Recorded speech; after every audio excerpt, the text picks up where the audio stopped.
আমার স্বামী আমাকে বিয়ে করেছে তার বাবার মন রক্ষার্থে, কিন্তু আমাকে তার পছন্দ না। এটা আমি বিয়ের আগে জানতাম না। আমার স্বামীর বাসায় একটা কাজের মেয়ে ছিল।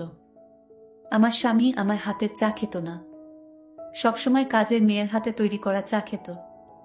আমি মনে মনে চিন্তা করলাম, আমার স্বামী কাজের মেয়ের হাতে তৈরি করা চা খেতে চায় কেন? আমিও তো ভালো করে চা বানাতে পারি। একদিন আমার স্বামীর রুমে গিয়ে যা দেখলাম তা দেখে আমি জ্ঞান হারিয়ে ফেললাম। মূল বিষয়টা তাহলে বলি। আমায় একটা কাজ দিবেন? আমি সব কাজ করতে পারবো, আর আমায় বেতনও কম দিবেন। মেয়েটার মুখ দেখে মনে হয় 2-3 দিন পেটে কিছু যায়নি। বয়সটা খুব বেশি হলেও 22-এর কাছাকাছি হবে। বাহিরে জ্বর হচ্ছে খুব, মাঝে মাঝে বাজ পড়ছে। চেহারা হালকা শুকানো মনে হলেও লাবণ্যতা হারিয়ে যায়নি। মেয়েটি দেখতে অনেক সুন্দর, চেহারায় একটা মায়া আছে। মোল্লা বাড়ির বর কর্ত্রীও সেই মায়া থেকে রক্ষা পেলেন না। তার মনে মেয়েটার জন্য অদ্ভুত একটা অনুভূতির জন্ম হয়। তিনি বললেন, তুমি কি রান্না করতে পারো? জি, পারি। ঠিক আছে, আমার ছেলের বিয়ে, রান্নার জন্য লোক নেওয়া হয়েছে। তুমি তাদের হাতে হাতে সাহায্য করবে, পাশাপাশি অন্যান্য যেই কাজগুলো রয়েছে সেগুলো করবে। কিন্তু বিয়ের অনুষ্ঠান শেষ হলে তোমায় চলে যেতে হবে না, তুমি আমাদের বাড়িতেই কাজ করবে। জি, তাহলে ভিতরে গিয়ে কাজে লেগে পড়ো। আর হ্যাঁ, আগে মাথা ভালো করে মুছে কিছু খেয়ে নাও। মেয়েটা ছলছল চোখে বাড়ির বর কর্ত্রীর দিকে তাকালো, যেন অশেষ কৃতজ্ঞতা প্রকাশের প্রতীক স্বরূপ এখনই তার চোখ থেকে জল গড়িয়ে পড়বে। বাড়ির বর কর্ত্রী বললেন, আমি বাড়ির কাউকে ডাক দিচ্ছি, সে তোমাকে ভিতরে নিয়ে গিয়ে সব বুঝিয়ে দিবে। বর কর্ত্রীর ডাক শুনে বাড়ির ভিতর থেকে একটা মেয়ে বেরিয়ে এলো। বয়সটা খুব বেশি হলে 18-19 হবে। পরনের পোশাক বেশ দামি, গলায় স্বর্ণের অলংকারও পরা। মনে হয় এই পরিবারেরই কোনো সদস্য হবে, বা কোনো আত্মীয় হতে পারে। মেয়েটা এসেই বলল, ফুপি, আমায় ডেকেছ? হ্যাঁ রে, শোন, এই মেয়েটা আজ থেকে আমাদের বাড়িতে কাজ করবে।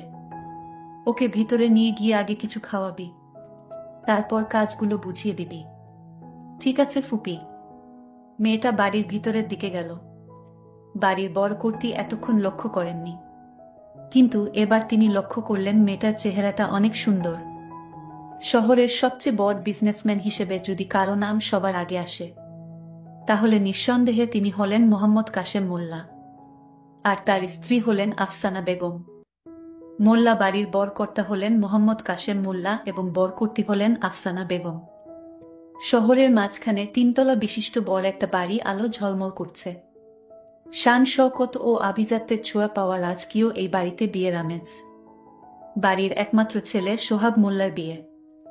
আত্মীয় স্বজন ও তাদের কোলাহলে মুখর পুরো মোল্লা বাড়ি। সোহাগ নিজের ঘরের পোশাক পরে রেডি হচ্ছে, বাহিরে বন্ধুদের সাথে আড্ডা আছে। সোহাগ দেখতে অনেক স্মার্ট, যে কোন মেয়ে তাকে পছন্দ করবে। তার বয়স 25 পেরিয়েছে। 2 মাস আগেই 25তম বার্থডে চলে গেছে। স্টাইল করা মাথার চুলে তো কোনো কথাই নেই। সোহাগ তাড়াতাড়ি নিজের ঘর থেকে বেরিয়ে এলো। তাকে এইভাবে অবস্থায় দেখে বৃষ্টি বলল, এভাবে সেজেগুজে কোথায় যাওয়া হচ্ছে? সোহাগ তাড়াহুড়োর মধ্যে উত্তর দিল, ফ্রেন্ডদের মিট করতে যাচ্ছি। মা কোথায়? বাহিরে। ওকে, বাই। বৃষ্টি সোহাগের নিজের বোন, কিন্তু সে মেয়ে হওয়ায় বাবা মায়ের কাছে খুব একটা গুরুত্ব পায়নি। বৃষ্টির বিয়ে হয়েছে 2 বছর হলো। সোহাগের মা আফসানা বেগম মানে বাড়ির বর কর্ত্রী বাহিরে বসে আছেন। বাড়ির বাহিরে বসার একটা জায়গা রয়েছে, তিনি সেখানেই রয়েছেন। সোহাগ গিয়ে তাকে পিছন থেকে জড়িয়ে ধরে বলল, মা, আমি একটু ফ্রেন্ডদের মিট করতে যাচ্ছি। আর 2 দিন পর তোমার বিয়ে, আজ আবার কিসের ফ্রেন্ড? সবাই তো এখানেই রয়েছে। মা, ওরা বিদেশ থেকে আসছে, ওদের মিট তো করতেই হবে। তাছাড়া কোম্পানির একটা ডিলও রয়েছে। বাপ ছেলে শুধু কোম্পানি নিয়েই থাকো। আমি কিন্তু স্পষ্ট বলে দিচ্ছি সোহাগ, বিয়ের পর অবন্তীকে সময় দিতে হবে।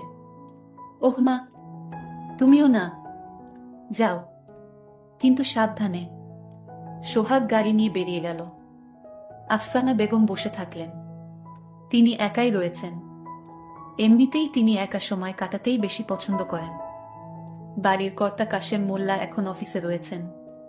জরুরি একটা মিটিং অ্যাটেন্ড করেছেন তিনি। কাশেম মোল্লা নিজের পরিবারকে ভালোবাসেন, কিন্তু তিনি বিজনেসের পিছনে অধিক সময় ব্যয় করেন। সোহাগও তার মতোই হয়েছে। শ্রাবণ মাস, তাই সারাদিন মেঘলা আকাশ এবং ঝিরঝিরে বৃষ্টি নিয়েই কাটে। মাঝখানে আকাশ ভেঙে ঢল নামে, সাথে বিদ্যুৎ চমকানোর কানে তালা লাগা শব্দ। সোহাগের বাড়ি ফিরতে ফিরতে রাত হয়ে গেল।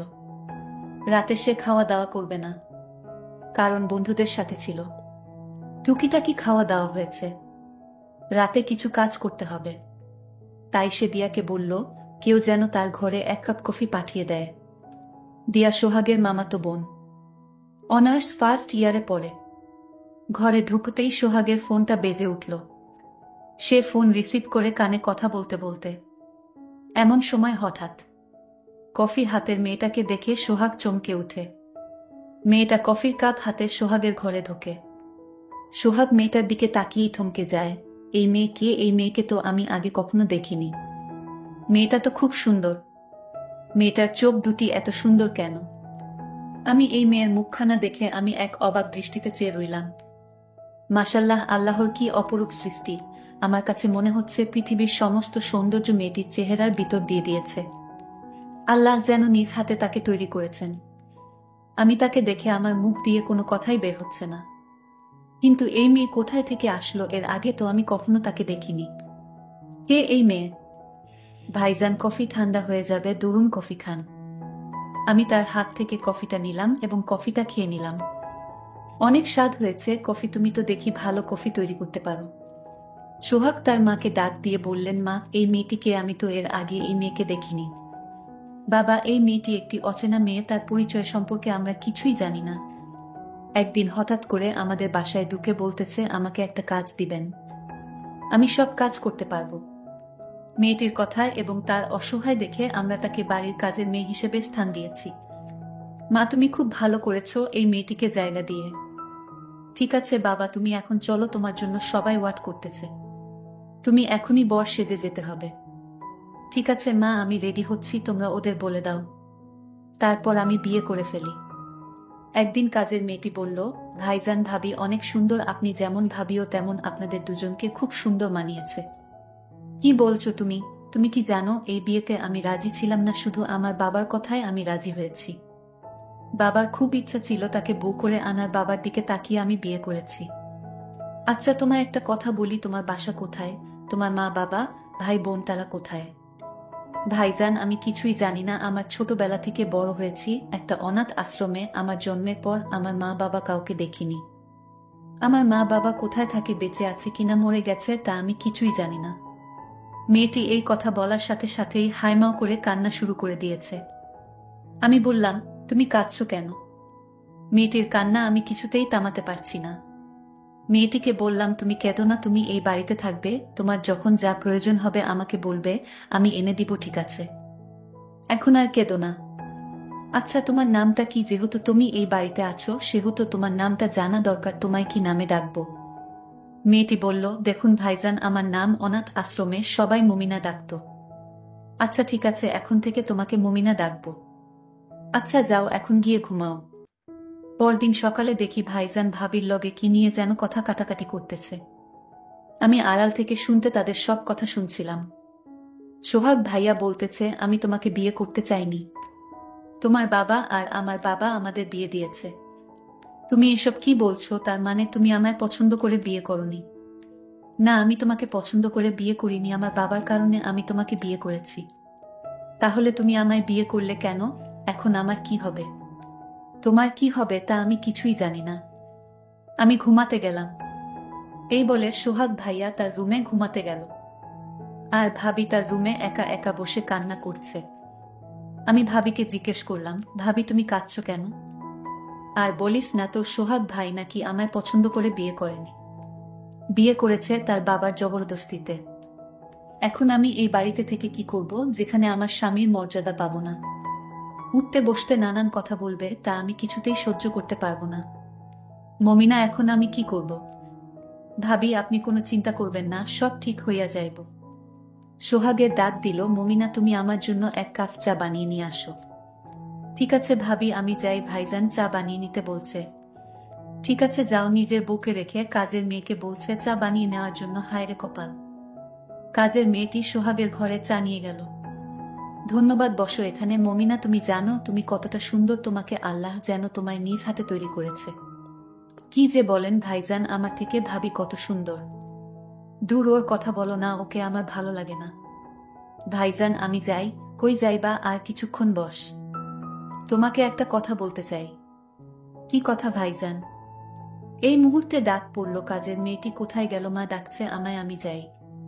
ঠিক আছে। এইদিকে তার বিয়ে করা স্ত্রী বলল, আপনি নাস্তা করবেন না? নাস্তা করতে আসেন। সোহাগ তার উত্তরে বলল, আমার খিদে নেই, তুমি খেয়ে নাও। এই কথা বলে সোহাগ ঘর থেকে বের হয়ে গেল। আমার স্ত্রী মায়ের কাছে গিয়ে নালিশ করে বলল, আপনার ছেলে আমার কোনো কথাই শোনে না, এমনকি আমার সাথে সময় দেয় না। কি বলছো বৌমা? এ কথা তুমি আমায় আরো আগে বলনি কেন? আজ বাড়িতে আসুক।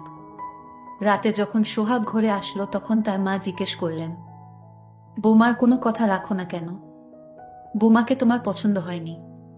না মা, তুমি তোমার বৌমাকে নিয়ে তুমি থাকো। কেন বাবা, তুমি তো বিয়ের আগে এমন ছিলে না, এখন এমন হলে কেন? কি হয়েছে তোমার? আমার কিছুই হয়নি মা, আমি ঠিক আছি। মা আমি ঘুমাবো, ডিস্টার্ব করো না তো। সোহাগ তার রুমে গিয়ে মমিনাকে ডাকলো, মমিনা 1 কাপ চা দিবে আমায়? জি ভাইজান, আমি চা নিয়ে আসছি। সোহাগ ভাই রুমে চা নিয়ে যেতেই বলল, বসো মমিনা। না ভাইজান, আমি বসবো না, আমার কাজ আছে, ঘরে রান্না বান্না করতে হবে। আরে রাখো তুমি কাজ, আমি তোমায় একটা কথা বলতে চাই, ওদিন মায়ের জন্য বলতে পারিনি। বলেন ভাইজান, কি বলবেন? মমিনা, আমি তোমাকে বিয়ে করতে চাই, তোমার কোনো আপত্তি আছে? ভাইজান কি বলছেন? আপনার কি মাথা ঠিক আছে? আমি একটা সামান্য কাজের মেয়ে, আমি অনাথ আশ্রমে বড় হয়েছি, আর বিপদে পড়ে আপনার বাসায় কাজের মেয়ে হিসেবে আমাকে আপনার বাবা মা আমাকে জায়গা দিয়েছে। আমি কি আর আপনি কি? মমিনা, আমি কিছুই বুঝি না, তুমি কে, কি তোমার পরিচয় কি, আমার কিছুই জানার দরকার নেই। আমি তোমাকে বিয়ে করে আমার ঘরে রাজরানী করে রাখবো। আমাদের এই সকল কথা ভাবি মানে সোহাগের স্ত্রী আড়াল থেকে শুনে কান্না করতে শুরু করে দিল। কান্না করতে করতে তার রুমে গেল, বিছানায় শুয়ে শুয়ে কান্না করতে লাগলো। এমত অবস্থায় সোহাগের মা বৌমাকে কান্না করতে দেখে জিজ্ঞেস করলো, কি হয়েছে বৌমা, তুমি এভাবে কাঁদছো কেন? এইভাবে কেন কাঁদছি? আমার সাথে আসুন, দেখুন নিজ চোখে কাজের মেয়ের সাথে আপনার ছেলে রোমান্টিক গল্প করছে, তাকে সে বিয়ে করতে চায়। আমি তাদের সব কথা শুনেছি।